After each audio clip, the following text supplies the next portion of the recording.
गजेंद्र सिंह शेखावत मोदी सरकार में केंद्रीय जल शक्ति मंत्री और राजस्थान के कद्दावर बीजेपी नेता। पिछले कुछ दिनों में राजस्थान जिस तरह सुर्खियों में है, उसमें राज्य की गहलोत सरकार को सबसे ज्यादा अगर कोई बीजेपी नेता घेरता दिखा है तो वो गजेंद्र सिंह शेखावत ही हैं। राजस्थान में अगले साल विधानसभा चुनाव है और उसके लिए सियासी रणनीति बनाने में पार्टियां जुट गई हैं। कांग्रेस का उदयपुर में चिंतन शिविर चल रहा है तो बीजेपी भी जल्द ही बड़ी बैठक करने वाली है, लेकिन उससे पहले शेखावत साहब ताल ठोक कर दावा कर रहे हैं कि इस बार राजस्थान का सियासी ऊंट बीजेपी की करवट बैठने वाला है। 2019 में सीएम अशोक गहलोत के बेटे वैभव गहलोत को जोधपुर में हराने वाले गजेंद्र सिंह शेखावत आज एबीपी न्यूज के सुपरहिट शो प्रेस कॉन्फ्रेंस में करेंगे तीखे और धारदार सवालों का सामना।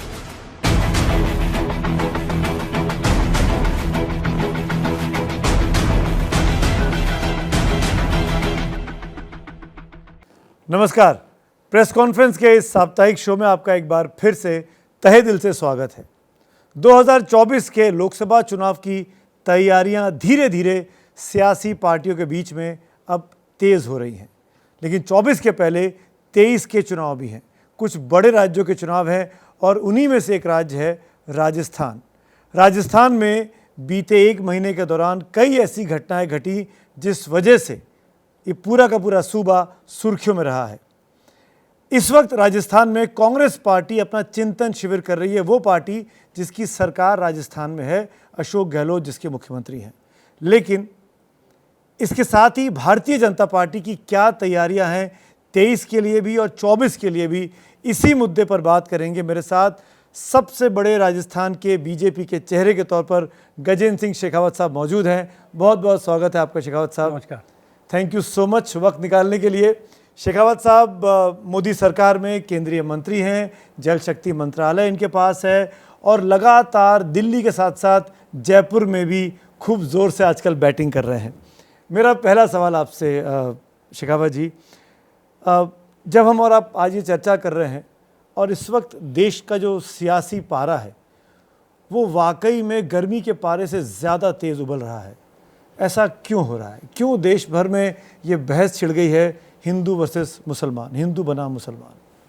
देखिए, मुझे लगता है कि ये बहस बहुत सुनियोजित तरीके से कांग्रेस पार्टी ने अपने अस्तित्व बचाने के लिए शुरू की है। थोड़ा सा आप इसको इस तरह से एनालाइज करिए। देश में जिन प्रदेशों से मुस्लिम मतदाता या एक मज़हब विशेष का मतदाता, जो भी मैं कहूँ, कांग्रेस से छिटका, वहाँ कांग्रेस का अस्तित्व समाप्त हो गया। कांग्रेस हमेशा के लिए वहाँ से अलविदा हो गई। बिहार सामने है, उत्तर प्रदेश सामने है, बहुत सारे प्रदेशों के आप उदाहरण ढूंढ सकते हैं, वेस्ट बंगाल उनमें हो सकता है। और केवल राजस्थान नहीं, जिन प्रदेशों में पिछले दिनों में इस तरह की परिस्थितियां बनी हैं, मज़हब के आधार पर क्लैशेस हुए हैं, वो सब वही प्रदेश हैं जहां कांग्रेस अपने लिए कोई संभावना देखती है। निश्चित रूप से मैं मीडिया के साथियों से, आप सबसे भी कहूँगा कि इस दृष्टिकोण से हम इसको एनालाइज करना शुरू करें तो कहीं ना कहीं सूत्र जो है वो आपको मिल ही जाएंगे। तो आप ये इशारा कर रहे हैं कि कांग्रेस अपना अस्तित्व बचाए रखने के लिए इस तरह की घटनाओं को हवा दे रही है, इम्पोर्टेंस दे रही है? बिल्कुल। और मुझे लगता है कि आप स्पष्ट भी है, और आप थोड़ा सा अगर इस दृष्टि से देख करके इसके ऊपर एनालाइज करना शुरू करेंगे तो आप खुद इस बात को मान जाएंगे कि इस तरह की परिस्थितियाँ परोक्ष रूप से लोगों को बीच में धार्मिक उन्माद है, आपस में वैमनस्य बढ़ रहा है, ये बात कह कह करके लोगों को उकसाना। क्या भारतीय जनता पार्टी के किसी नेता के पिछले दिन में, कहीं पिछले दिनों में, पिछले सालों में आपने ये बयान सुना है कि समाज में धार्मिक वैमनस्य है या समाज में कोई जो है धार्मिक उन्माद फैल रहा है? कौन इस बात की बार बार चर्चा कर रहा है? और जो चर्चा कर रहा है वो अप्रायोजित तो चर्चा नहीं कर रहा, कोई ना कोई प्रयोजन तो उसके पीछे हो गए। आप कांग्रेस पर इल्ज़ाम लगाते हैं। मैं कांग्रेस के नेता, आपके साथी, सेम शहर के नेता, जोधपुर के नेता अशोक गहलोत जी का एक साउंड बाइट आपको सुनवाता हूं जो उन्होंने उदयपुर में बोला है। विचारधारा की लड़ाई अलग है, पर धर्म जाति ऐसी चीज है कि आप भड़का सकते हो, दंगे भी, हिंसा कर सकते हो रहा है देश के अंदर। राजस्थान तो टारगेट नंबर 1 अब जहाँ जहाँ चुनाव आते हैं वहाँ वहाँ ये टारगेट बना लेते हैं। दंगों का, सीबीआई, इनकम टैक्स, ईडी के छापों का आप देख रहे हो। इनके लोग दूध के धुले हुए हैं, कहीं छापा नहीं पड़ेगा इनकम टैक्स का, ईडी का, सीबीआई का। कितने लोग जेलों में बंद है कोई सोच नहीं सकता, हमें मालूम ही नहीं है। तो वो कह रहे हैं कि आप करा रहे हैं, आप कह रहे हैं वो करा रहे हैं, तो देश ये की तो जनता क्या माने? मुझे लगता है कि ये अनुसंधान करने का विषय, ये जांच करने का विषय, ये खोज करने का विषय आप साथियों का भी है। आप देखिए एक बार, और जिम्मेदार एक स्तंभ होने के नाते मीडिया को भी इसके बारे में विचार करना चाहिए और इसके बारे में खोजबीन करनी चाहिए कि क्यों हो रहा है, कहाँ हो रहा है और कहाँ होने से किसको लाभ हो रहा है। तो पर उत्तर आपको मिल ही जाएंगे। शेखावत साहब, आप भी इस बात को मानेंगे कि ऐसे ही सांप्रदायिक दंगे खरगोन में हुए, मध्य प्रदेश में, दिल्ली में हुए, जहांगीरपुरी में, यहाँ तो आपकी सरकारें हैं, आपकी सरकारों के हाथ में पुलिस व्यवस्था है। मैंने ये कहा, मैंने तो ये नहीं कहा कि सरकार कर रही है, मैंने ये कहा कि जहाँ कांग्रेस पार्टी को कोई संभावना दिखती है केवल वहीं इस तरह की घटनाएं क्यों हो रही है। हो सकता है मेरा आकलन गलत हो, लेकिन मेरा आकलन जो है वो यही है जो, और मैं बिल्कुल निराधार बात नहीं कर रहा हूँ, मैं तो आपसे तर्क सहित इस बात पर चर्चा कर रहा हूँ कि जहाँ कांग्रेस पार्टी को कहीं कोई छोटी मोटी भी संभावना दिखती है वहीं इस तरह की घटनाएं क्यों हो रही है। जहाँ संभावनाएं समाप्त हो गई हैं, बिहार ऐतिहासिक रूप से कितने भीषण दंगे होते थे, क्या आपने एक भी दंगा दिखाई दिया, सुनाई दिया पिछले वर्षों में? उत्तर प्रदेश में जो दंगों के लिए अभी 2-3 दिन पहले ही माननीय मुख्यमंत्री कह रहे थे कि दंगे तो उत्तर प्रदेश में होते हैं जहाँ लोग मरते हैं। पिछले 4-5 साल में क्या इस तरह की कोई बड़ी घटना आपको दिखाई थी, सुनाई दी? क्योंकि अब वहाँ उनका वजूद समाप्त हो गया है। उन्होंने कुछ छोटी मोटी चुनाव से पहले थोड़े बहुत प्रयास किए, लेकिन वो प्रयास भी उनको लगा, उनको समझ आ गया है कि अब वो प्रयास सारे बेमानी हो गए। जहाँ प्रयासों की जो है परिणति, सफलता की संभावना है, वहीं सब कुछ ऐसा क्यों हो रहा है? पर इस बात का क्या जवाब है कि आप लोग एजेंसीज का मिसयूज़ कर रहे हैं? अपने राजनीतिक विरोधियों पर ईडी के छापे, एनआईए के छापे, सीबीआई की जांच, ऐसा क्यों करती है बीजेपी? चलिए मैं एक बार की इसको मान लूँ, पर हिंदुस्तान की न्यायपालिका को तो किसी ने नहीं रोका है। कितने ऐसे विषय हैं जहाँ सीबीआई ने, ईडी ने कोई इस तरह की कार्रवाई की होगी और उस कार्रवाई को एक तरफा गलत करार देते हुए न्यायालय ने रोक दिया होगा, या न्यायालय ने उसको जो है उसके अगेंस्ट में डिसीजन दिए होंगे। न्यायालय के दरवाजे तो सबके लिए खुले थे और खुले हैं। तो क्या जो इस तरह की कार्रवाई के खिलाफ बात करने वाले लोग, या इस तरह की कार्रवाई सुनियोजित रूप से सरकार करवाती है या भारतीय जनता पार्टी करवाती है, उनको न्यायालय में कहीं ऐसा करने पे बहुत बड़े एक आध जगह हो सकता है शायद कहीं रिलीफ मिल गया हो, कोर्ट ने किसी और कारण से दिया हो, किसी टेक्निकल लकूना के कारण से दे दिया हो, लेकिन ऐसे सारे विषयों में आपको कहीं ऐसा लगा कि सारी जगह भी रिलीफ मिल गई? पर और जो कोई ऐसा कह रहे हैं, जो आप अभी बाइट सुना रहे थे, उस बाइट से आगे का हिस्सा जो है, जो रिपीटेडली बार बार मेरे सूबे के मुख्यमंत्री हमेशा कहते हैं, क्योंकि आपने जितना सुनाया उससे आगे जो था वो आप लोगों पर भी लांछन लगाते हैं कि मीडिया भी दबाव में, मीडिया के खिलाफ कार्रवाई हो रही है। लेकिन अभी जिस तरह की घटना राजस्थान में हुई है, एक टीवी चैनल के पत्रकार को मात्र इसके लिए कि उसने करौली के दंगे के बारे में एक टिप्पणी की थी, एक ट्वीट लिख दिया था, उसके बाद में उसके किस तरह के हालात किए गए। 3 जगह मुकदमे किए गए, 2 जगह पुलिस की कार्रवाई पर कोर्ट के स्टे कर देने के बाद भी तीसरी जगह के मुकदमा दर्ज करके उसको गिरफ्तार करने का प्रयास किया गया। लोगों को लांछन लगाने से पहले अपने गिरेबान में झांक करके देखना चाहिए, मुझे लगता है, क्योंकि आज तक कांग्रेस पार्टी ने और कांग्रेस पार्टी के नेताओं ने सत्ता को इसी तरह से एक धारदार हथियार के रूप में उपयोग लिया। इसको सामने वाले पक्ष को भी वो ऐसा ही कर रहा होगा। इस तरह की जो है उनके मन में भ्रांति और भ्रम हमेशा बना रहता है। पर एक चीज़ और मैं पूछना चाहता हूँ, इसके पहले कि मैं अपने तमाम साथियों के पास सवाल लूँ। असदुद्दीन ओवैसी, उनका जिक्र किए बगैर ये डिबेट पूरा नहीं हो सकता, और वो भी सीधे तौर पर कहते हैं, आज अगर आप देखें काशी में ज्ञानवापी, मथुरा में ईदगाह, दिल्ली में कुतुब मीनार, आगरा में ताजमहल, इनके एग्जिस्टेंस पर सवाल खड़े किए जा रहे हैं। एक तरीके से ऐसा माहौल बन गया है कि ये सब चीज़ें गिरानी पड़ेंगी अगर हिंदू निशानियों को बचाना है या ज़मीन से दोबारा दिखाना है। क्या ये सब कुछ सही दिशा में जा रहा है? ताजमहल, कुतुब मीनार क्या इस देश की शान फ़ख्र नहीं है? देखिए, निश्चित रूप से ताजमहल इस देश की शान है। आज पूरी दुनिया में इस ताजमहल का उल्लेख होता है। निश्चित रूप से कुतुब मीनार जो है वर्ल्ड हेरिटेज साइट है और हम सबको, देश को उसके ऊपर गर्व होना भी चाहिए। विषय न्यायालय में लंबित है, इसलिए मुझे बहुत ज़्यादा उस पर खुल करके अपनी मर्यादा को रखते हुए टिप्पणी नहीं करना चाहिए। लेकिन मैं एक बात अवश्य कहूँगा, देश को आज़ादी के समय में जिन विषयों के ऊपर चिंता करनी चाहिए थी और देश के इतिहास को जिस तरह से, जिस दृष्टि से देखना चाहिए, और मैं एक ह्यूमैनिटी का स्टूडेंट होने के नाते मैं ये मानता हूँ कि इतिहास किसी दुनिया के लिए, आज भारत के परिप्रेक्ष्य में बात कर रहे हैं, भारत का इतिहास जो है दुनिया के लिए पॉइंट ऑफ रेफरेंस होगा कि इस समय में ये घटना भारत में घटी, लेकिन भारतवासियों के लिए तो नहीं है। हमारे लिए वो इतिहास जो है या तो प्रेरणा का विषय है या हमारी ऐतिहासिक भूलें जो है हमारे लिए कहीं ना कहीं उससे सीख लेने का विषय है। और उसमें मैं जिम्मेदारी से इस बात को कह रहा हूँ कि कहीं ना कहीं चूक हुई है। जिम्मेदार लोगों ने इतिहास को किस तरह से, जिनको लिखना था, उन्होंने किस तरह से उसको तोड़ा मरोड़ा, और आज़ादी आने के बाद में उसमें किस दृष्टिकोण से काम होना चाहिए था, हमारे इतिहास को वापस किस दृष्टि से पे चर्चा होनी चाहिए थी, लिखी जानी चाहिए थी, सुनियोजित रूप से उन सब को भी रोका गया। आपके इस जवाब से दो वेरी पॉइंटेड क्वेश्चन है। आप इतिहास को रिराइट कहने की बात कह रहे हैं कि मैं ऐसा नहीं कहता कि रीराइट किया जाए, पर उसको निश्चित रूप से उस पर अनुसंधान होना ही चाहिए। अनुसंधान का मतलब क्या हुआ? देखिए, देश में जब देश आज़ाद हुआ,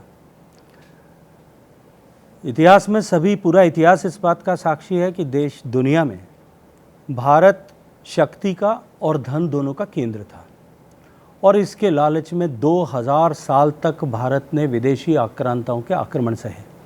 कितनी तरह की आक्रांता शक्तियों ने भारत पर, हूण आए, कुषाण आए, यवन आए, अरब आए, लोधी आए, खलीफा आए, और उसके बाद में पूरी एक मुगलों की श्रृंखला भारत पर निश्चित रूप से इतने वर्षों तक आक्रमण हुए। लेकिन भारत ने और भारत के लोगों ने जिस तरह से उसका प्रतिकार किया, संघर्ष किया,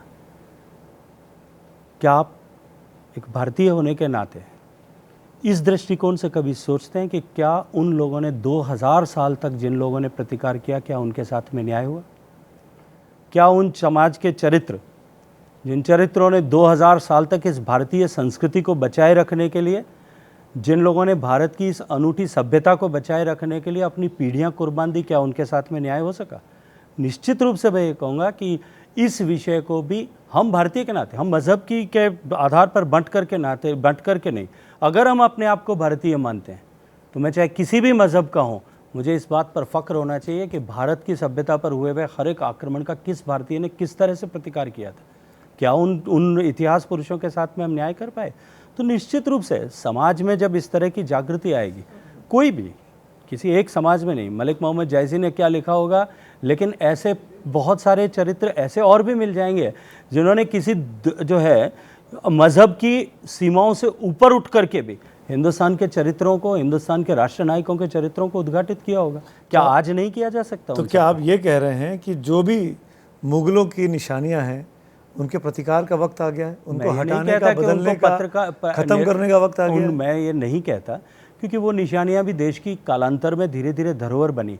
लेकिन जो लोग इतिहास के पन्नों में दफन कर दिए गए, चाहे वो मुगलों से युद्ध के समय हो, चाहे हूण कुषाण से युद्ध के समय हो, और चाहे वो हमारी आज़ादी की लड़ाई के समय में भी हो, उंगली पर गिनने के जितने लायक लोगों के नाम ही इस देश की आज़ादी की लड़ाई में क्यों बच गए? कक्षा 5 के विद्यार्थी को उठा करके पूछिए, वो 2 या 3 से 4 के आगे नाम नहीं बता पाएगा। तो जो बाबरी का वो ठीक हुआ? नहीं, अभी बाबरी तक तो हम पहुंचे नहीं, अभी तो हम ये जो है आज़ादी की लड़ाई की बात कर रहे हैं। आज़ादी की लड़ाई में कितने ऐसे लोग होंगे जिन्होंने ऐसा काम किया जिस पर आने वाली सैकड़ों पीढ़ियां जिनसे प्रेरणा ले सकती थी, क्या उनको नहीं बुला दिया गया?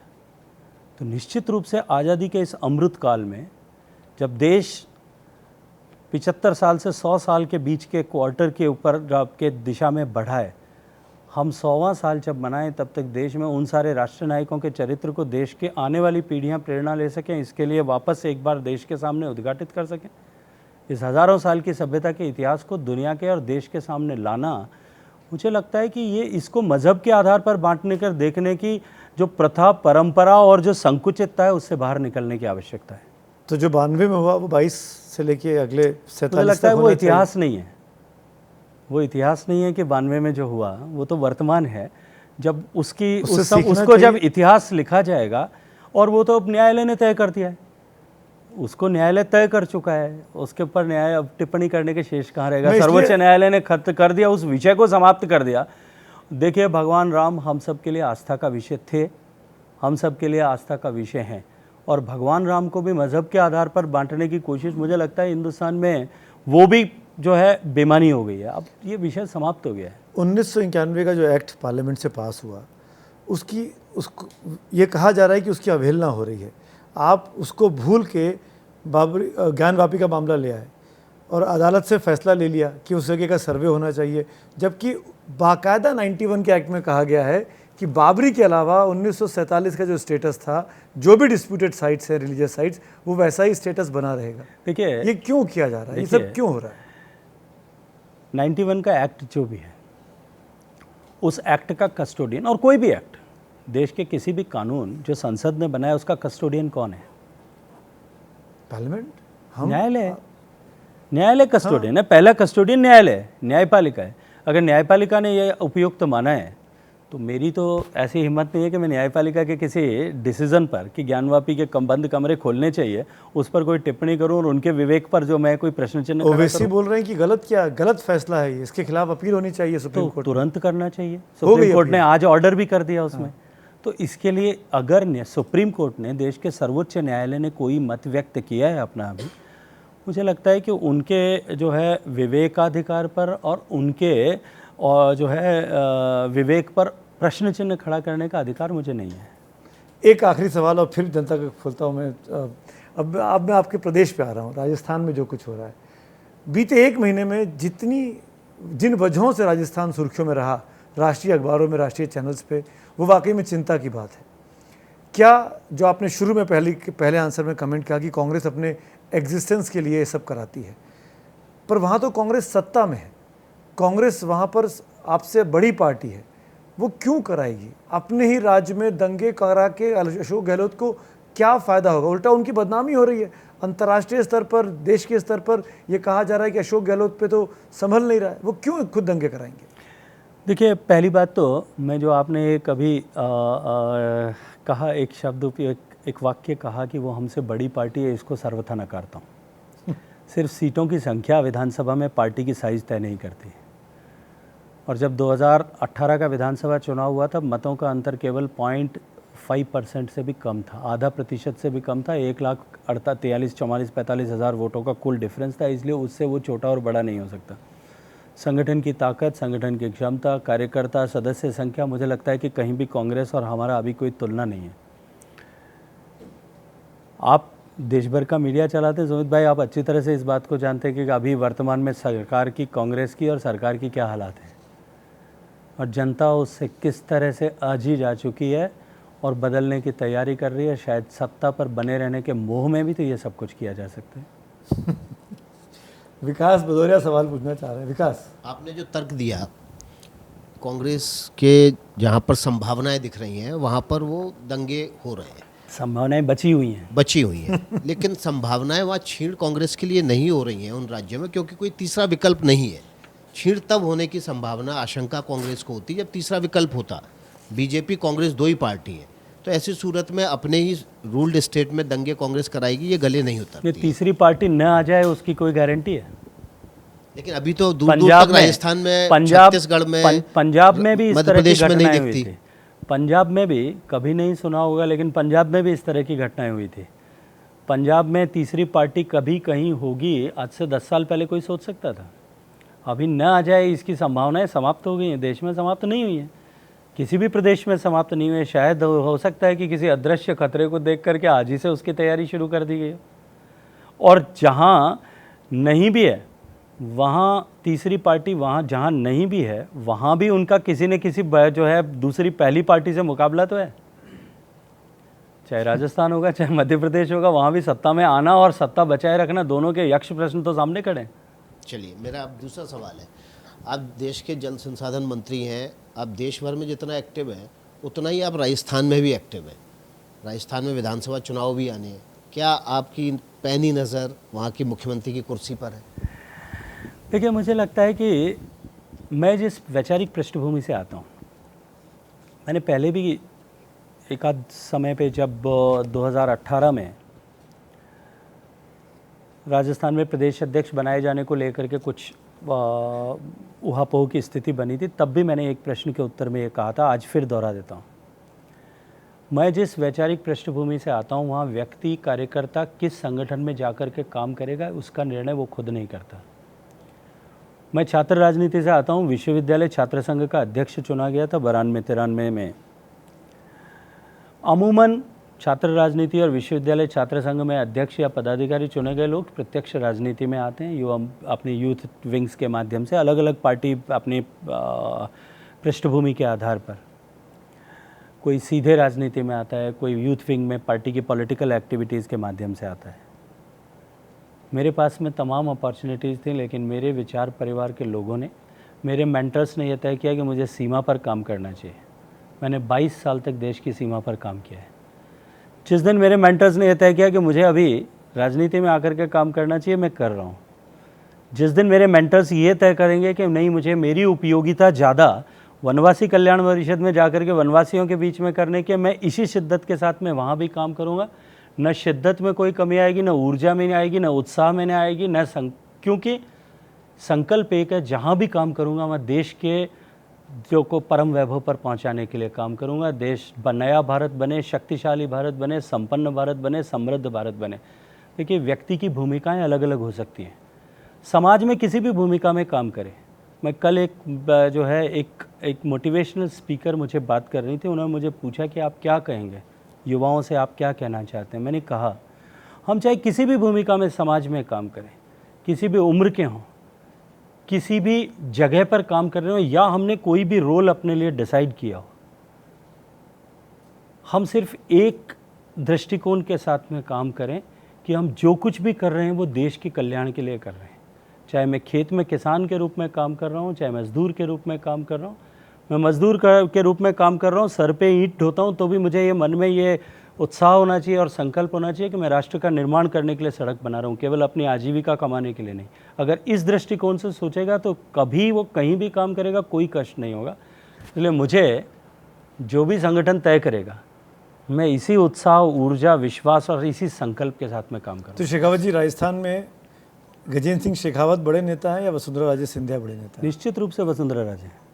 आप उनके 25 साल से वो राजस्थान की भारतीय जनता पार्टी की जो नेता हैं, 2 बार मुख्यमंत्री रही हैं, 2 बार प्रदेश अध्यक्ष रही हैं, 2 बार केंद्र सरकार में मंत्री रही हैं, और निर्विवाद रूप से राजस्थान में एक छत्र उन्होंने राजस्थान की भारतीय जनता पार्टी को लीड किया है।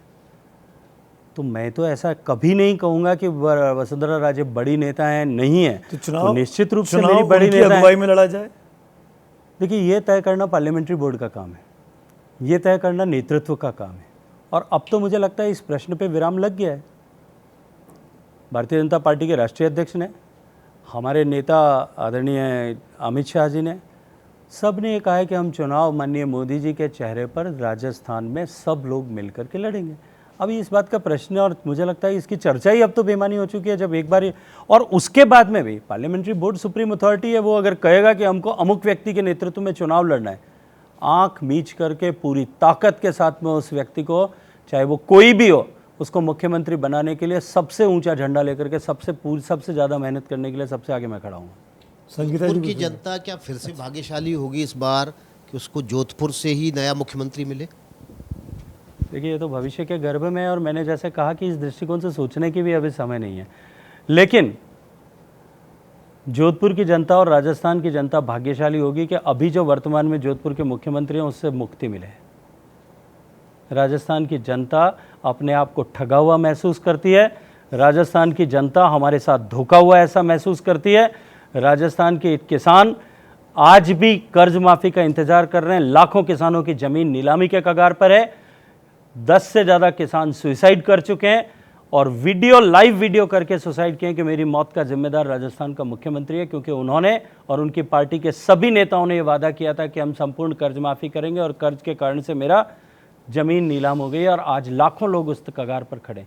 इसलिए राजस्थान की जनता आज वर्तमान में जो जोधपुर के मुख्यमंत्री हैं, इनसे कैसे और कितनी जल्दी मुक्ति मिले, इसका इंतजार कर रही है। संगीता जी, आपने राजस्थान के जनता की मुक्ति की बात की, तो जब राजस्थान में कांग्रेस का संकट था तो उस दौरान बड़ी चर्चा थी कि सचिन पायलट बीजेपी में आ रहे हैं और इसका सूत्रधार आपको बताया जा रहा था कि आप कोशिश कर रहे हैं।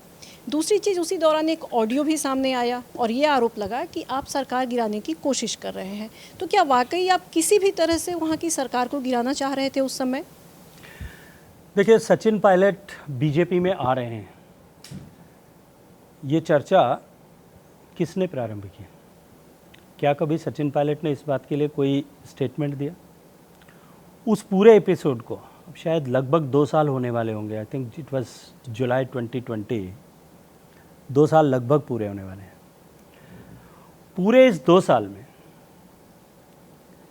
कांग्रेस पार्टी के वो 19 लोग जो उस दिन बाहर निकले थे, उस समय में बाहर निकले थे, जिनके लिए माननीय मुख्यमंत्री जी ने और कांग्रेस पार्टी के बहुत सारे नेताओं ने कहा कि बीजेपी ने उनको बंधक बना रखा है, जो है वो बॉडी बिल्डर्स को उनके चारों तरफ खड़ा कर रखा है, उनको मोबाइल नहीं दिए जा रहे हैं, उनको हॉस्टेज किया हुआ है, वो नाकारा, नकम्मा, गद्दार, पता नहीं क्या क्या तरह की उपाधियां उनको दी गई थी।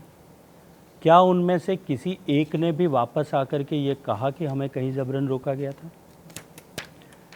और उस एपिसोड के समय में ये तथाकथित वॉइस रिकॉर्ड के नाम पर भारत के इतिहास में पहली बार होगा कि एक चुने हुए जनप्रतिनिधि देश की सरकार के कैबिनेट मिनिस्टर के अगेंस्ट सिडेशन का केस दर्ज किया गया, देशद्रोह का मुकदमा।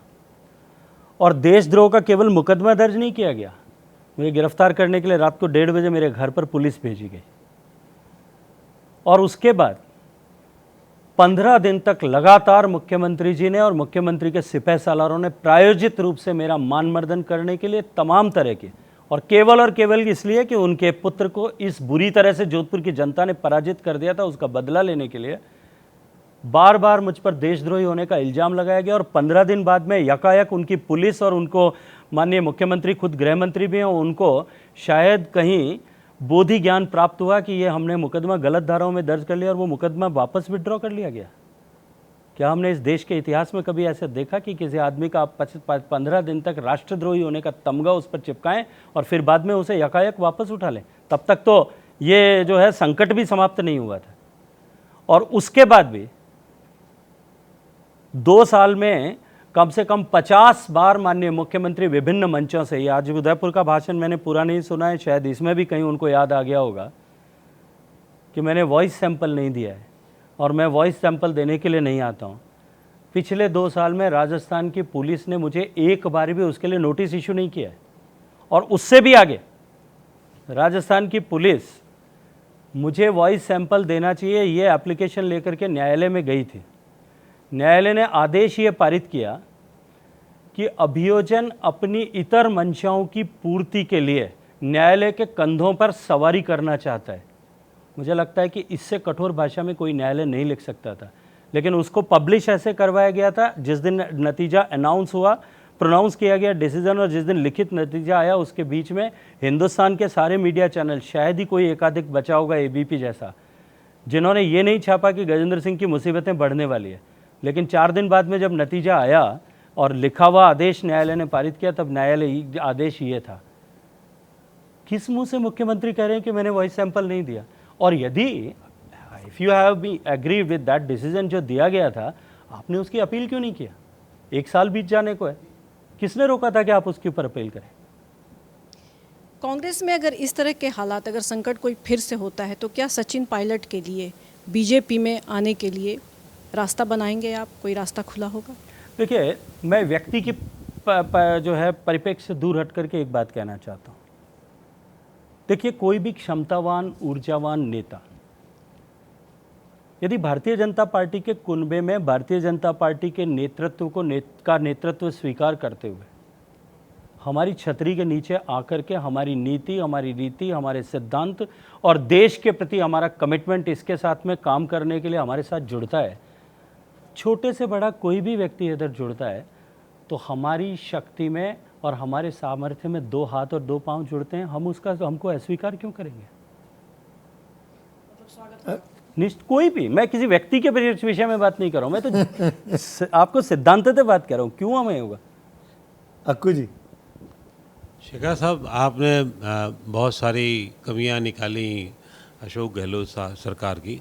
अशोक गहलोत खुद अपनी सरकार की, अपनी पार्टी की, अपने कार्यकर्ताओं की कमियां निकालते रहते हैं और उनको बीच बीच में कहते रहते हैं।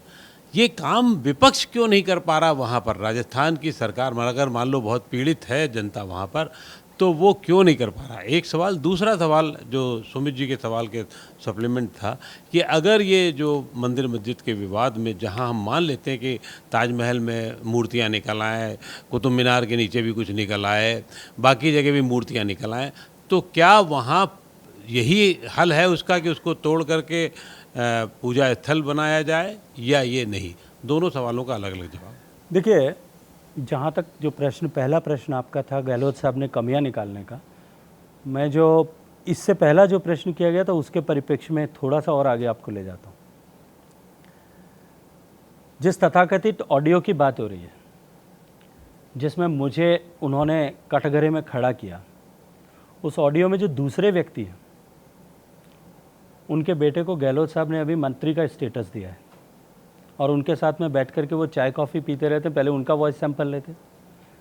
जो ऐसा ही दूसरा ऑडियो जिसका भी मुकदमा दर्ज किया गया था, उसमें भी देशद्रोह का मुकदमा दर्ज किया था, विड्रॉ किया और एंटी करप्शन उसकी जांच कर रही है, उनको मंत्री का स्टेटस दे करके, मंत्री का स्टेटस मंत्री परिषद में सदस्य बना करके कैबिनेट की मीटिंग में उनके साथ में बैठ के गलबैयाँ की जा रही है।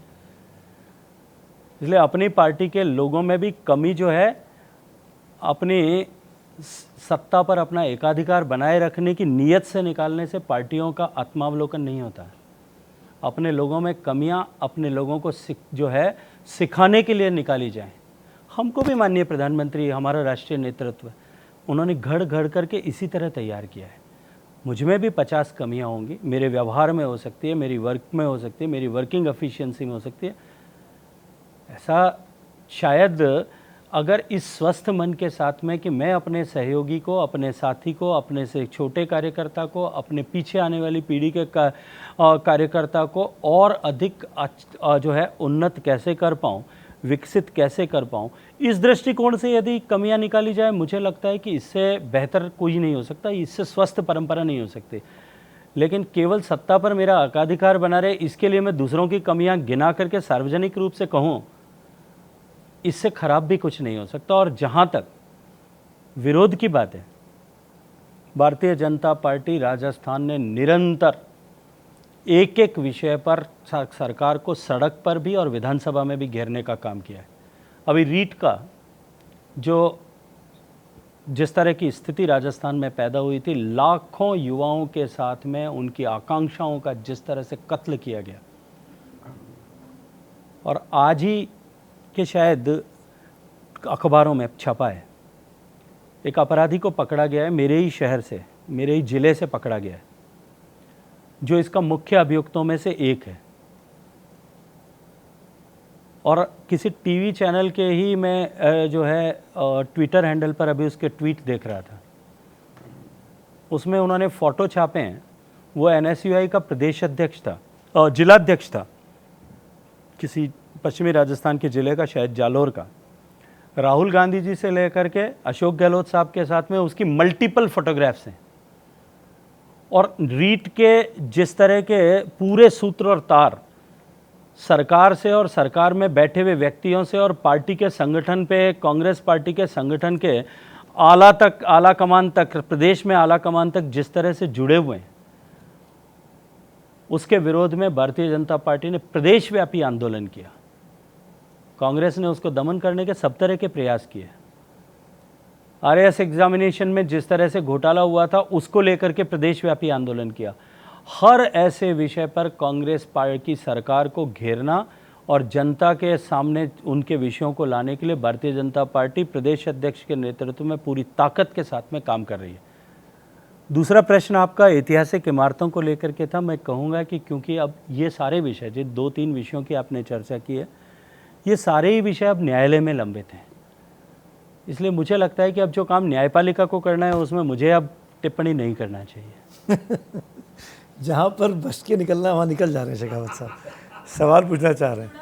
जी माइक अंबर दे दीजिए। जी नमस्कार सर। इसी से जुड़ा मैं एक सवाल करना चाहती हूँ आपसे। सुमित जी ने और अभी अक्कू जी ने भी वो सवाल किया। मैं एक जैसे ही ये मुद्दा चर्चा में आया, जब से ज्ञानवापी, ताजमहल, कुतुब मीनार चर्चा में है, ओवैसी जी ने भी ये बयान दिया था कि कोर्ट जो है असंवैधानिक तरीके से वीडियो और रिकॉर्डिंग करवा रही है। और इसके साथ ही एक सवाल और चर्चा में आ रहा है कि भारतीय जनता पार्टी की सरकार 8 साल से सत्ता में है, और जो स्टेटस को एक्ट की हम बात कर रहे थे, सुमित जी ने भी वो बात की कि आप लोगों ने सत्ता में रहकर उसमें किसी बदलाव की बात काफ़ी समय से क्यों नहीं किया। अगर आप सही में जो आप इन इमारतों में या जो इतिहास पे कमियां या गलत चीज़ें हो गई हैं उनको करेक्ट करने के लिए अगर वाकई में आपकी नीयत साफ थी तो। मैं आपसे एक प्रश्न पूछना चाहता हूँ अंबर जी, क्या भारतीय जनता पार्टी का कोई संगठन, भारतीय जनता पार्टी की कोई जिला इकाई, प्रदेश इकाई, केंद्रीय इकाई कोई इन विषयों को लेकर के न्यायालय में गई थी या एप्लीकेशन लगाई थी? देश के 135 करोड़ लोगों को व्यक्तिगत अपनी क्षमता में इस बात का संविधान ने अधिकार दिया है कि उनको यदि कोई चीज़ उपयुक्त या अनुपयुक्त लगती है वो जाकर के न्यायालय में अपनी बात करें। निर्णय न्यायालय को करना है। किसी व्यक्ति को मन में इस तरह का विषय आया, उन्होंने जाकर के न्यायालय का दरवाज़ा खटखटाया, न्यायालय ने अपना आदेश सुनाया, आप और मैं दोनों उसकी विवेचना करने के लिए, और न्यायालय ने असंवैधानिक किया है, संवैधानिक किया। मुझे लगता है कि न्यायालय की किसी डिसीज़न पर, वो सुप्रीम कोर्ट से लेकर के नीचे तक का कोई भी न्यायालय हो सकता है, भारत के संविधान ने इस तरह की व्यवस्था की है कि नीचे से ऊपर तक के न्यायालयों पर, चाहे वो डिस्ट्रिक्ट कोर्ट हो या उससे नीचे के कोर्ट से लेकर सुप्रीम कोर्ट तक, हर जगह आपको अवसर दिया है उस विषय पर को ही असंवैधानिक कहना। मुझे लगता है कि इससे ज़्यादा असंवैधानिक अपने आप में और कुछ नहीं हो सकता। क्या 91 का स्पेशल एक्ट को रिपील करने का वक्त आ रहा है? उस पर पार्लियामेंट को दोबारा सोचना चाहिए, उस पर संशोधन की आवश्यकता है, चेंज होना चाहिए? मुझे लगता है कि ये भी सरकार का विजन नहीं है ना। ये जो अगर पार्लियामेंट कभी किसी समय में पार्लियामेंटेरियंस बैठ करके इस पर विचार करेंगे और इस तरह का कोई विषय आएगा, पार्लियामेंट में चर्चा होगी, पार्लियामेंट के मेंबर्स बैठ के डिसाइड करेंगे, जिस दिन डिसाइड करेंगे उनके विवेक पर होगा। अभी तो मुझे नहीं लगता कि सरकार में इन किसी विषय पर मेरे संज्ञान में कि ऐसा कोई बात या चर्चा कहीं भी होगी।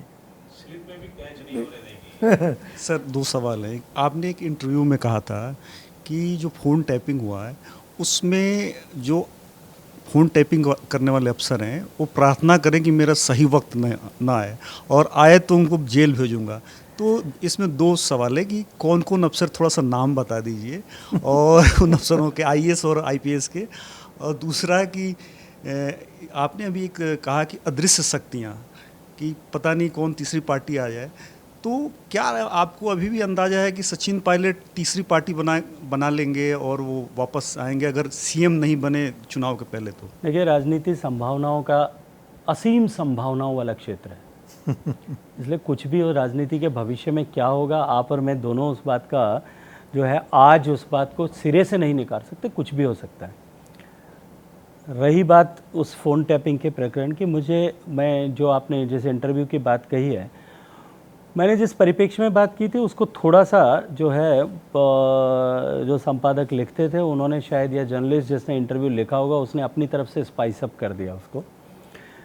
मैंने ये कहा था कि कोई 2 व्यक्ति या 3 व्यक्ति आपस में फ़ोन पर बात कर रहे हैं, 2 लोग बात कर रहे हैं, फ़ोन टैप कौन कर सकता है? या तो मैं और जो है हम आपस में बात कर रहे हैं तो हम लोग एक दूसरे का फ़ोन टैप कर सकते हैं। उस टेप को देख करके आसानी से पता लगाया जा सकता है कि इन दोनों में से कौन टैप कर रहा होगा।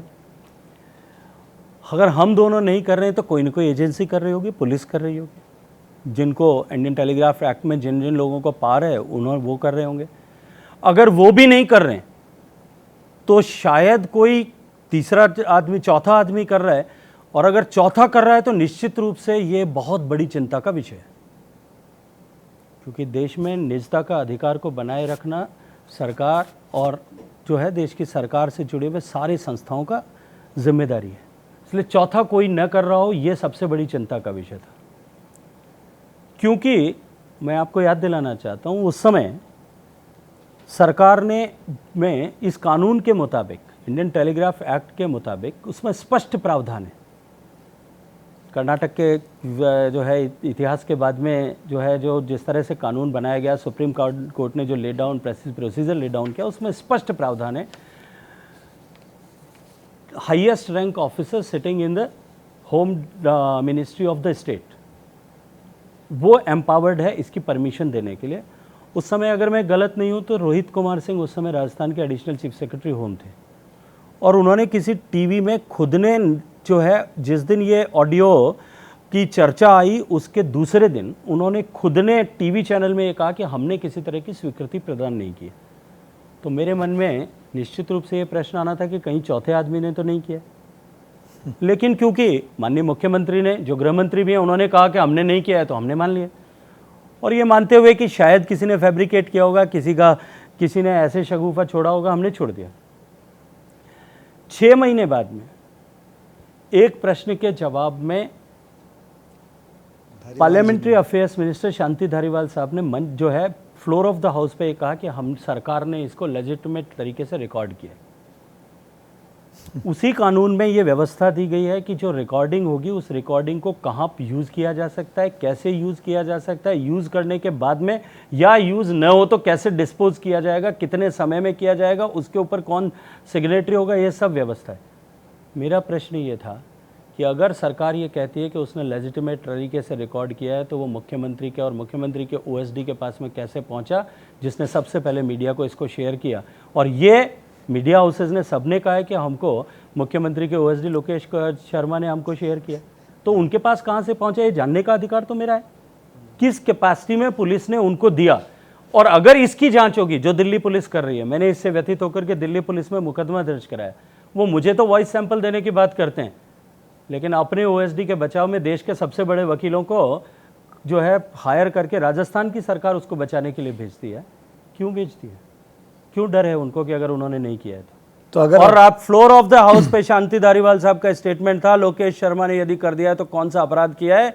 मैंने उससे व्यथित होकर के दिल्ली पुलिस में कंप्लेंट दर्ज कराई कि मेरे ऊपर जो है मेरी निजता का हनन अगर किया गया है, फिर कह रहा हूँ विद इन ब्रैकेट, अगर किया गया है जो सरकार ने कहा है, तो वो उसको जो है सार्वजनिक करने का अधिकार किसने दिया। इसकी जिस दिन जांच होगी तो जिन पुलिस अधिकारियों ने किया है और जिन्होंने उसको शेयर किया, चाहे मुख्यमंत्री का ओएसडी भी होगा तो इसके साथ शेयर किया, तो उसको तो संवैधानिक व्यवस्था के हिसाब से सजा मिलनी चाहिए। तो आपकी सरकार बनी तो वो लोग सजा के पात्र होंगे। देखिए, अब तो क्योंकि पुलिस में दर्ज है, दिल्ली पुलिस तय करेगी, न्यायालय में लेकर के जाएगी, न्यायालय सजा देगा, मैं थोड़ी दे सकता हूँ। सीबीआई जांच इसकी कराने की तैयारी है है जी? क्या सीबीआई जांच कराएंगे चुनाव से मुझे पहले? लगता है कि अब दिल्ली पुलिस जांच करे, मुझे तो चलिए उसके ऊपर पूरा विश्वास है कि वो ठीक ही करेगी। शेखावत जी, आपने कहा कि सरकार का समय समय पे आप लोग विरोध करते हैं और प्रदेश अध्यक्ष के नेतृत्व में विरोध करते हैं, लेकिन ऐसी क्यों चर्चाएं आती कि आपकी पार्टी गुटों में बटी हुई, गजेंद्र शेखावत गुट अलग है, राजेंद्र राठौर गुट अलग है, वसुंधरा राजे गुट अलग है, और इससे व्यथित हो गए हाल ही में चूँकि कई घटनाएं हुई उसमें पार्टी ने आपके मतलब सड़क पे जाके विरोध भी उस तरह का नहीं हो पाया, उसकी वजह से जेपी नड्डा जी को आप लोगों के साथ बैठक करनी पड़ी, आप लोगों की क्लास भी लेनी पड़ी।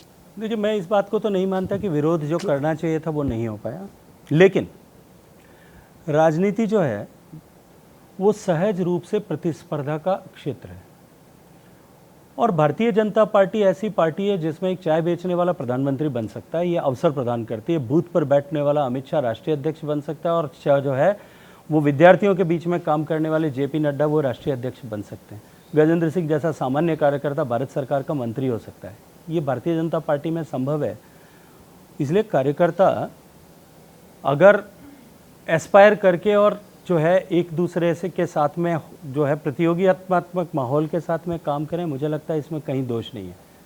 लेकिन जब नेतृत्व निर्णय करता है, उस निर्णय पर कहीं कोई प्रश्न चिन्ह खड़ा नहीं होता। ये भारतीय जनता पार्टी की परंपरा है। आज तक आज़ादी से जब से भारतीय जनता पार्टी बनी है, 80 से लेकर के आज तक उठा करके देखिए, कभी वर्टिकल स्प्लिट नहीं हुआ।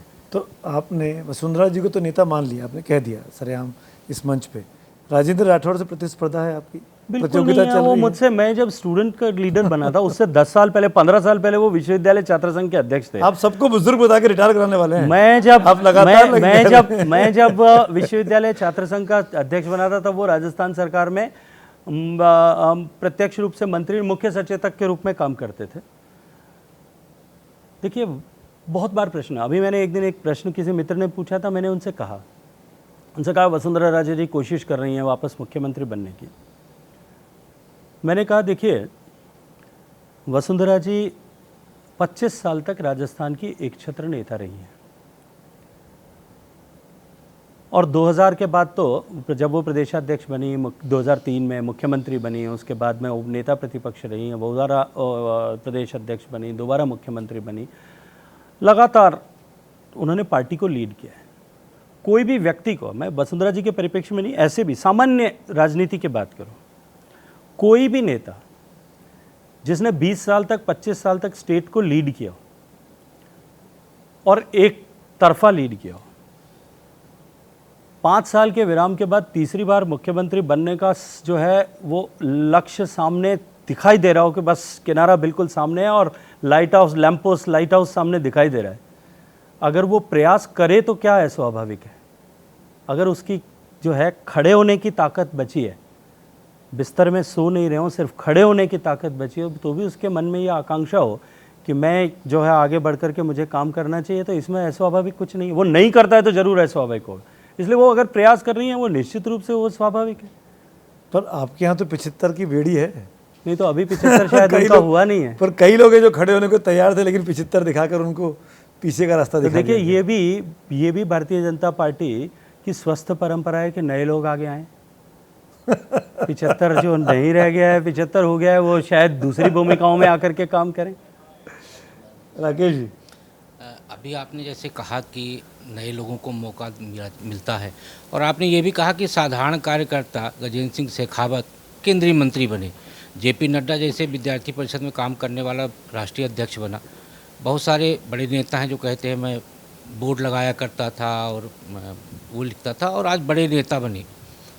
भारतीय जनता पार्टी में न छत्रप शब्द का जो इस्तेमाल आपने किया ना कि 25 साल से वहाँ एक छत्रपों को ख़त्म किया जा रहा है और नए नेतृत्व को प्रोत्साहित किया जा रहा है। उसके लिए हम गुजरात भी देख सकते हैं और उत्तराखंड भी देख सकते हैं।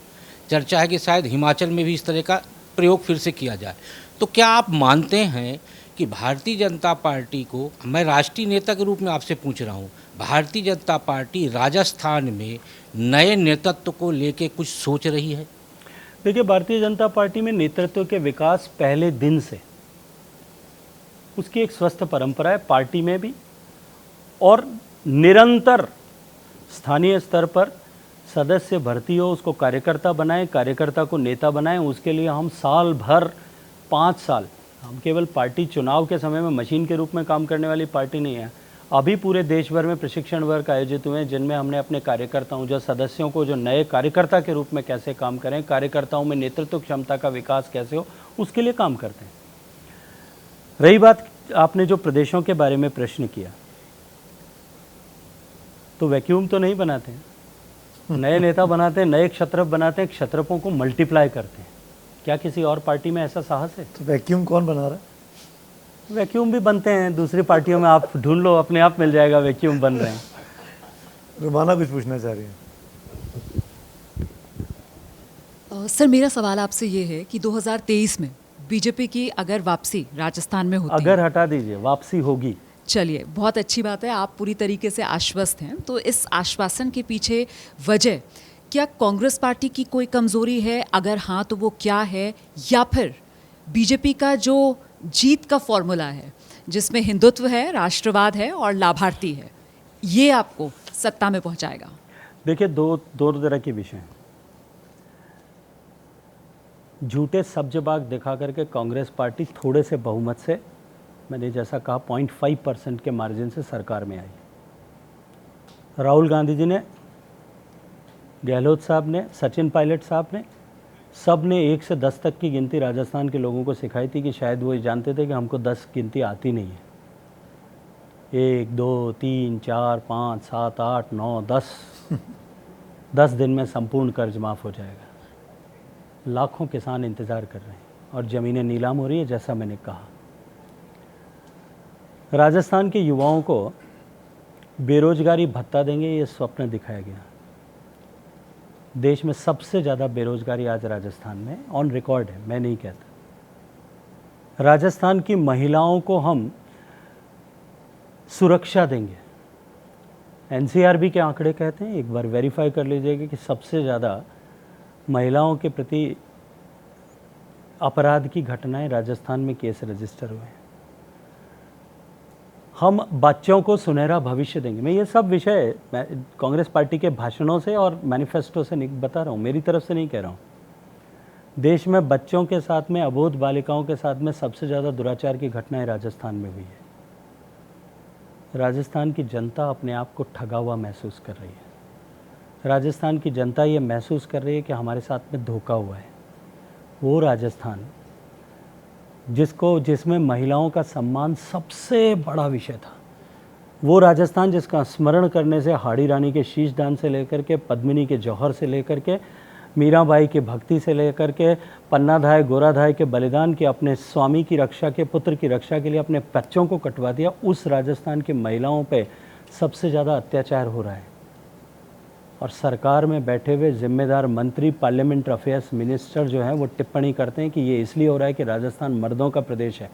और उसके बाद में भी उसके पीछे बैठे हुए लोग निर्लज्ज होकर के अगर हंस रहे हैं, उनकी बात का समर्थन कर रहे हैं, और उसके बाद में भी अगर वो राजस्थान की सरकार में बैठे हैं, राजस्थान सरकार के मंत्री का बेटे के जिस तरह के कारनामे जो है वो उजागर हुए हैं, राजस्थान के सरकार के विधायकों का आचरण और व्यवहार जिस तरह का उजागर हुआ है, राजस्थान जैसा सभ्यता और संस्कृति वाले प्रदेश का प्रत्येक व्यक्ति अपने आप को अपमानित महसूस करता है। और जहाँ तक भारतीय जनता पार्टी की ताकत का प्रश्न है, नरेंद्र मोदी जी के नेतृत्व में पिछले 7 साल में हमने जिस तरह से सामान्य मानवी के जीवन में परिवर्तन लाने के लिए काम किया, सामान्य मानवी के जीवन में को परिवर्तित करके उसे सामर्थ्यवान बनाने के लिए जिस तरह से काम किया, उसकी ताकत पर हम सरकार में जो है आने के लिए चुनाव के मैदान में जाएंगे। और मैं विश्वास के साथ में, आपने कहा आश्वस्त हैं, मैं आश्वस्त नहीं विश्वस्त हूँ कि हम सरकार में आएंगे और इस बार सारे कीर्तिमान टूट जाएंगे। इतनी बहुमत के साथ में राजस्थान की जनता भारतीय जनता पार्टी को आशीर्वाद देने के लिए कमर कस के 3 दिन गिन करके इंतजार कर रही है। चलिए, तो मतलब दोनों हाथों में लड्डू है, दोनों हाथों में लड्डू के साथ सत्ता में आने के लिए विश्वस्त। पंकज झा पूछना चाह रहे हैं। शेखावत जी, अपना जब ज्ञानवापी, मथुरा, आगरा सबकी बात हो रही है तो आप ले जाके उसको कह रहे हैं कि कोर्ट में विचाराधीन है। जब 1992 में अयोध्या की घटना हुई थी तब भी मामला कोर्ट में ही था, और आप भी जानते हैं आपके संगठन से जुड़े हुए लोग थे।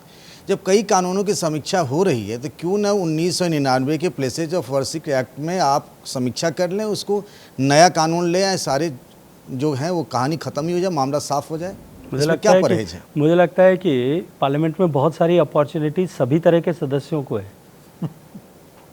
पार्लियामेंट के सब सदस्यों को बहुत सारी अपॉर्चुनिटीज़ हमारा संविधान देता है। साहस दिखाएं, कोई आए लेकर के, फिर उसका निर्णय पार्लियामेंट के सदस्य अपने मन विवेक के आधार पर कर देंगे।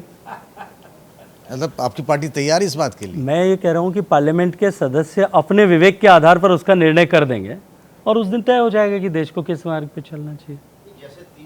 माइक बगैर ऑडियो नहीं आएगा दोस्त।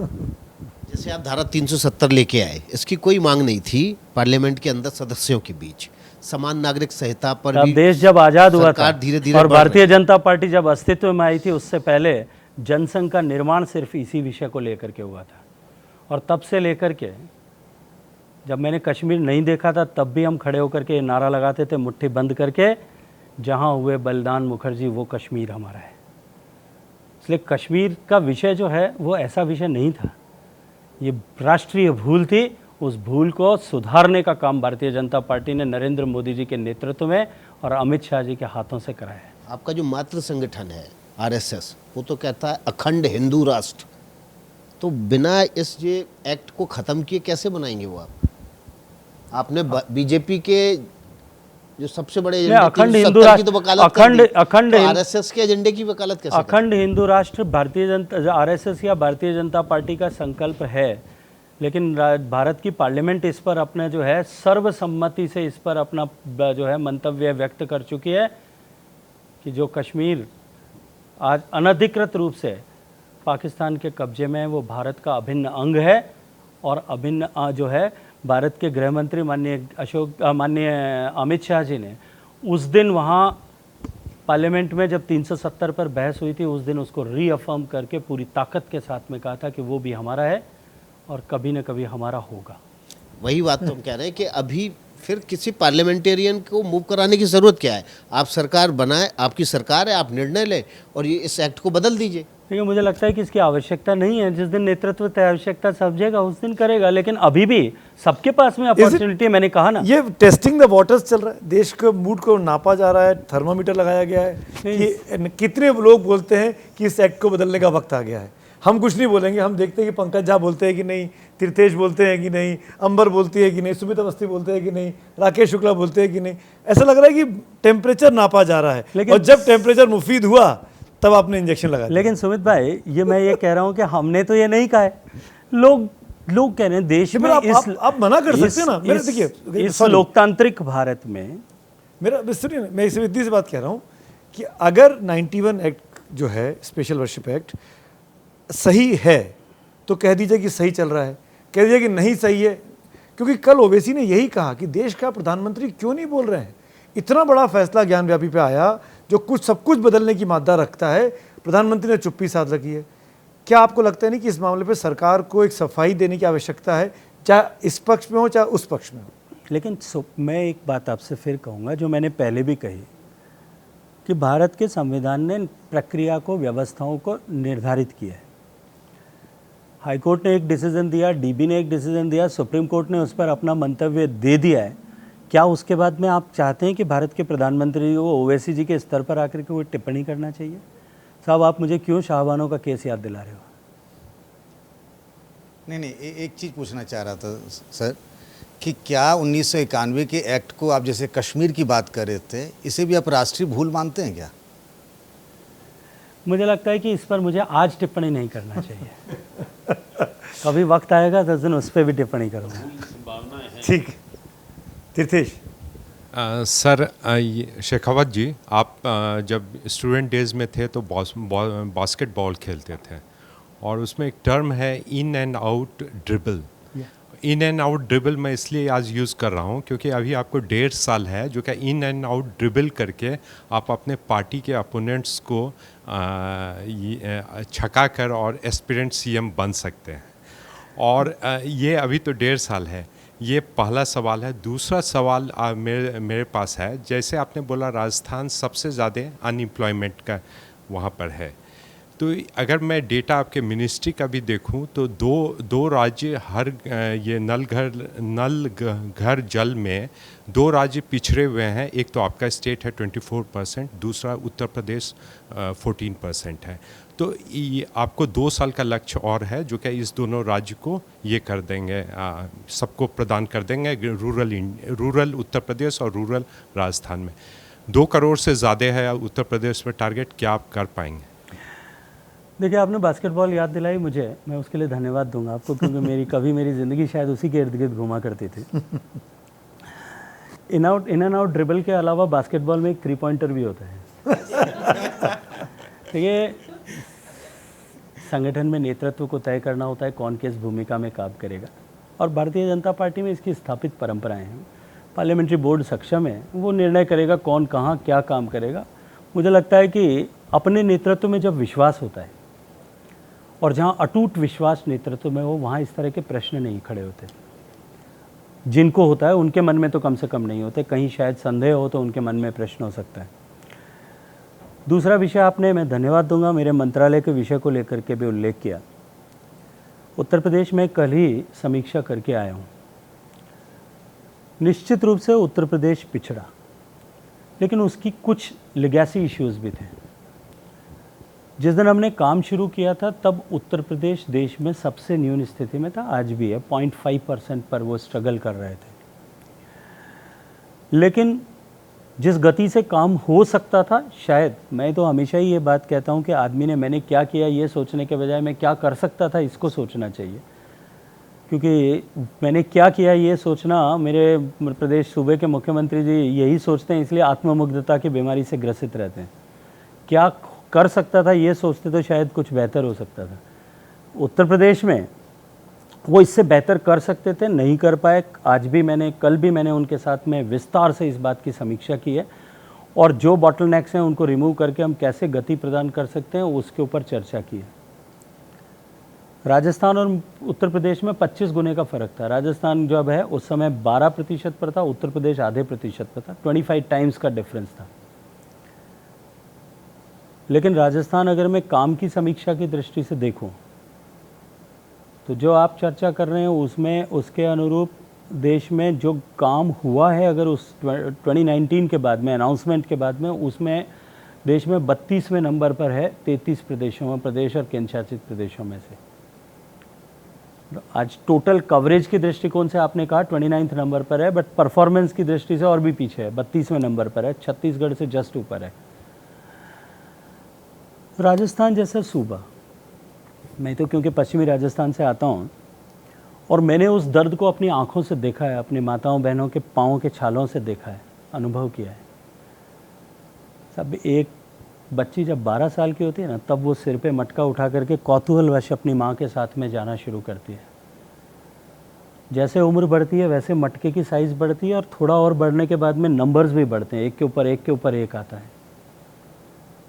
और जैसे जैसे उम्र ढलती है तब उसी क्रम में वापस भी उतरते हैं। वो 3 से 2 होते हैं, 2 से 1 होता है, 1 से छोटा होते होते जब कमर जवाब देने लगती है तब वो वापस वही 12 साल वाली गगरी आ जाती है। वो जीवन भर में जितना परिश्रम करती है, जितने कदम चलती है, अगर उसके कदमों की लंबाई को नाप लिया जाए, कदमों द्वारा नापी गई दूरी को नाप लिया जाए तो पूरी धरती की 4 बार परिक्रमा करती है। इस अभिशाप से मुक्ति दिलाने के लिए देश के प्रधानमंत्री ने आगे बढ़ कर के स्टेट सब्जेक्ट पर, purely state subject as per constitution, कहा कि हम 50% धनराशि देंगे और मिशन मोड में इसको पूरा करेंगे। लेकिन दुर्भाग्य है कि राजस्थान की सरकार देश में सबसे ज़्यादा बजट आवंटन उनको होने के, क्योंकि बजट आवंटन के लिए हमने पैरामीटर्स बनाए थे, शेष काम कितना है, पॉपुलेशन कितनी है, ड्राउट प्रोन एरियाज़ कितने हैं, क्वालिटी जो है चैलेंजेस कितनी जगह पे हैं, उसके हिसाब से हमने वेटेज एवरेज दे करके बजट इशू हो इसका फॉर्मूला बनाया। सबसे ज़्यादा बजट राजस्थान को मिला। पिछले 3 साल और इस साल का बजट मिला करके 27,000 करोड़ का एलोकेशन राजस्थान को किया गया। विड्रॉल 4,000 करोड़ हुआ है और उसमें से खर्च 3,000 करोड़ हुआ है। दूसरों पर लांछन लगाना, दूसरों अपनी विफलताओं को छुपाने के लिए इधर उधर के लांछन लगाना, ये बहुत आसान है। और मुझे लगता है कि मेरे मुख्यमंत्री अपने आप को जादूगर कहलाना पसंद करते हैं, कहते भी हैं मैं जादूगर हूँ। मैं एक बात में मानता हूँ कि वो जादूगर हूँ।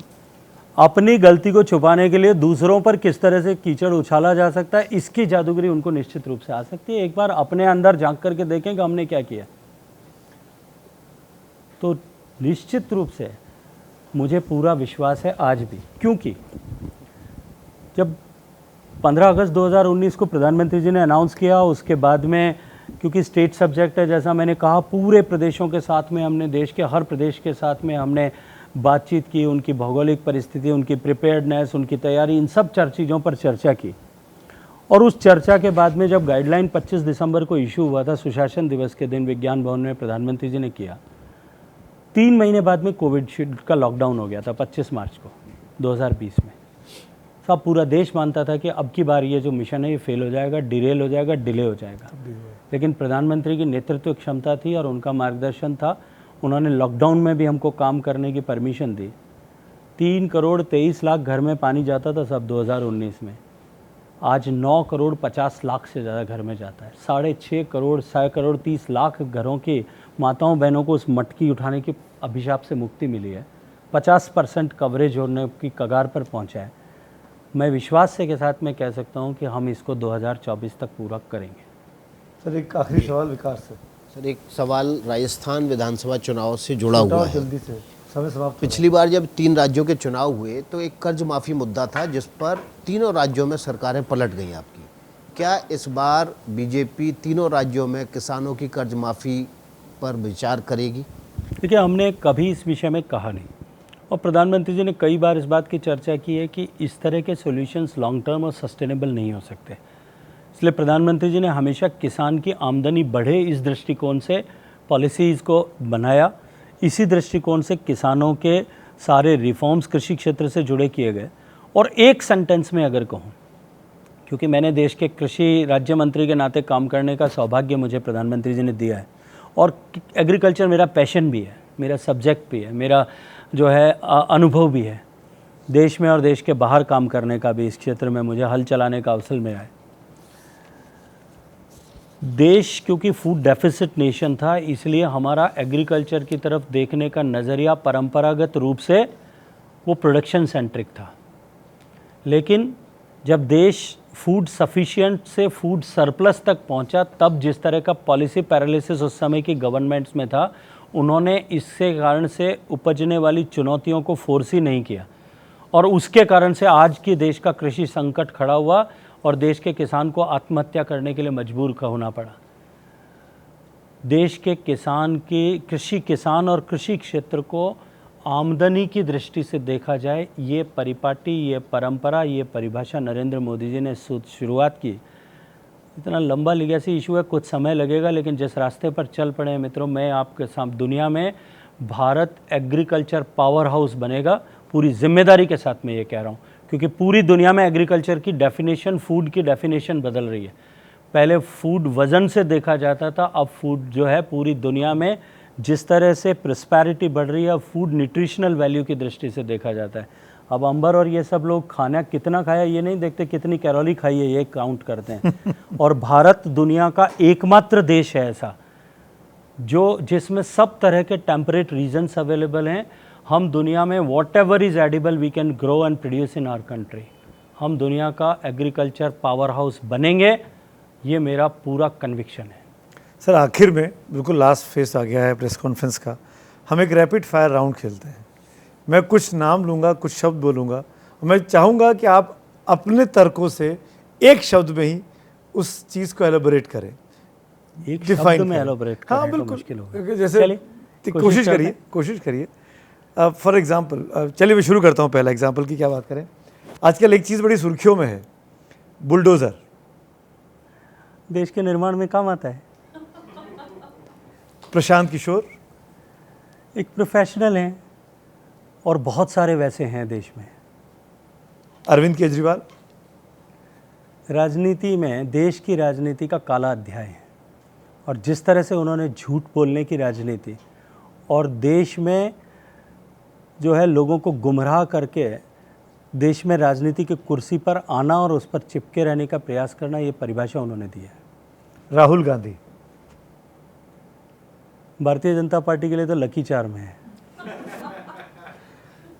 नरेंद्र मोदी देश का सौभाग्य है, इतिहास के पन्नों में दर्ज होगा, और विश्व में का इतिहास, मैं भारत के इतिहास की बात नहीं कर रहा हूँ, विश्व का इतिहास जब इस सदी का लिखा जाएगा तो शायद सुनहरे अक्षरों में जो नाम अंकित किए जाएंगे उसमें से एक होगा।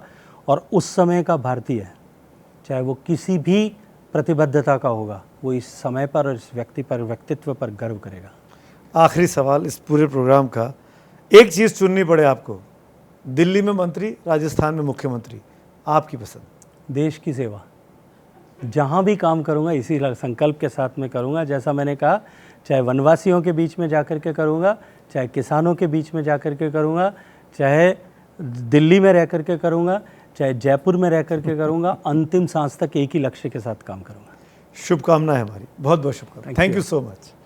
तो ये थे गजेंद्र सिंह शेखावत, केंद्रीय मंत्री, जल शक्ति मंत्री।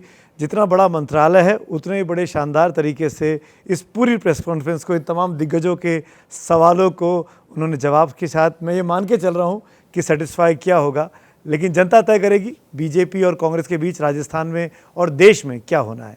बहुत बहुत शुक्रिया प्रेस कॉन्फ्रेंस देखने के लिए।